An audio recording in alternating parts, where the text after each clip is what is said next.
Ingat kata-kata saya, ketika batasan psikologis itu lewat, ketika takut itu sudah Anda lampaui, maka yang muncul hanya satu perkara, kenekatan. Oke? Kenekatan yang tidak lagi terukur. Nah, ketika nekat, rasionalisasi dan psikis kita sudah hampir sama dengan orang skizofrenia yang tidak bisa membedakan mana realitas, mana imajinasi, mana bahaya, mana tidak bahaya. Cover rencana buku yang akan diterbitkan sebagai bagian yang tidak terpisahkan dari jurnal ini.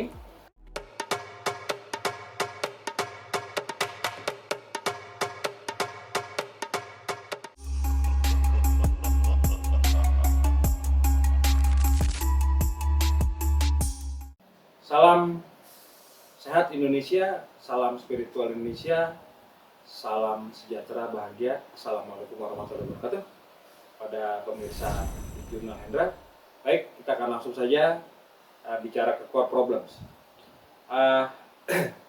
Salah satu hal yang paling kritikal dalam tata kelola diabetes soal psikologis ya. Kebetulan hobi saya mencari buku-buku bekas. Saya mendapatkan 2 buku bekas yang saya beli harganya tidak seberapa ya. Alhamdulillah dengan sedikit tabungan yang tersisa, saya bisa membelilah. Memang ini tidak boleh untuk orang awam sebetulnya, ini pegangan untuk dokter yang mengerti, tapi insya Allah dengan membaca pelan-pelan, dengan pemahaman yang hati-hati sekali, saya mendapatkan orang bilang ini ya, practice psychiatric management care. Ini saya baca cukup rigid, halaman ke halaman, paragraf ke paragraf, meskipun susah, saya nggak ngerti, tapi saya berusaha mengerti. Yang kedua adalah buku ini, fisiologi tentang cara kerja sistem tubuh manusia.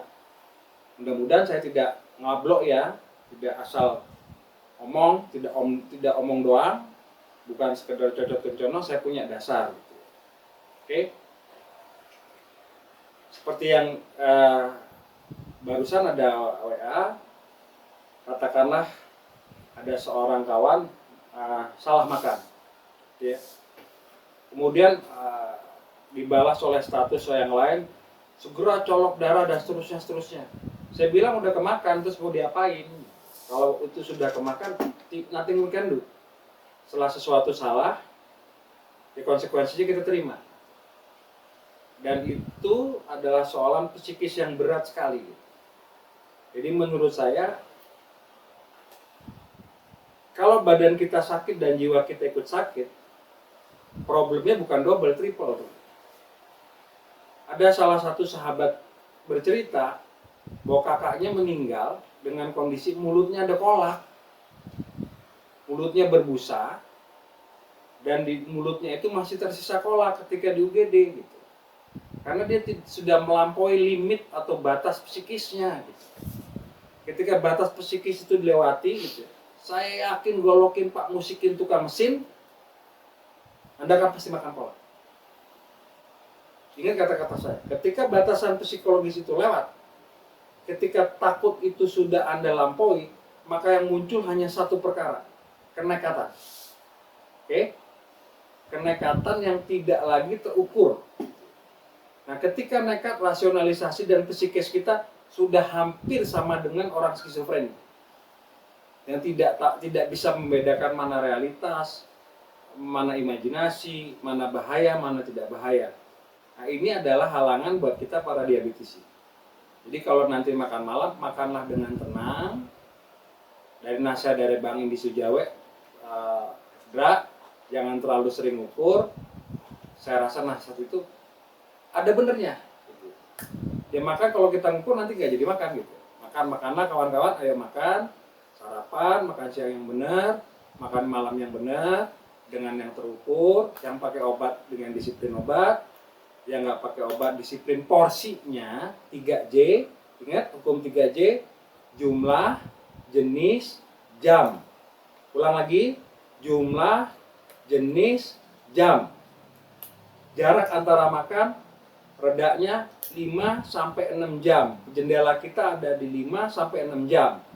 Tutup mulut menutup pikiran selama 6 jam.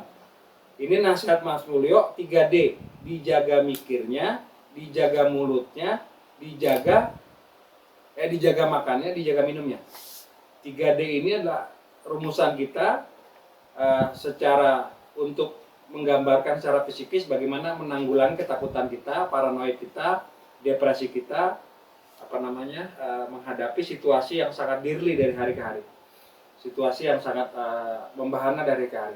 Jika kita salah, kawan-kawan, jangankan manusia, Allah itu memaafkan loh. Tuhan itu memaafkan. Jadi kita salah pun akan dimaafkan, kecuali kelewatan ya.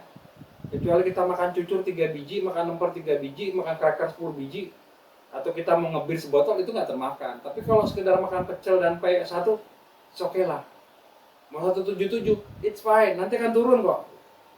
Pakai obat, nggak pakai obat akan turun, asal bisa ditutup dulu. Yang penting kita tidak depres, dan saran saya jika kawan-kawan depres, tolong datang ke psikiater untuk minta bantuan. Jika memang harus ada terapi tertentu, baik itu CBT, Cognitive Behavior Therapy, atau terapi-terapi seperti hipnosis, terapi lain seperti terapi farmasi tambahan atau adjuvan terapi, monggo diakses ketimbang kita sengsara. Dan hilangkan dalam benak bahwa pemakaian obat itu keliru. Obat itu alat bantu yang penting bagi kita untuk situasi-situasi yang berbahaya seperti yang saya tunjukkan tadi pagi. Tetap sehat, mens sana in corpore sano, dalam tubuh yang sehat ada jiwa yang sehat. Kita balik, corpore sano in mens sana, dalam jiwa yang sehat pasti ada yang tubuh yang sehat. Baik, kita akan terus waras, jangan gila karena diabetes, jangan depres kayak diabetes, tetap insane, terukur, rasional, dan happy. Meskipun sulit. Kira-kira demikian. Yang kita lanjutkan. Oke, saya lupa. Nanti ada insert. Ini lagi rencana saya. Mudah-mudahan waktu saya cukup. Saya diberikan karunia kesehatan. Nanti ada insert cover rencana buku yang akan diterbitkan sebagai bagian yang tidak terpisahkan dari jurnal ini. Buku ini sifatnya free. Kawan-kawan nanti, tapi tidak dibagikan dalam PDF, hanya dibagikan dalam bentuk hardprint karena eksklusivitasnya di sana.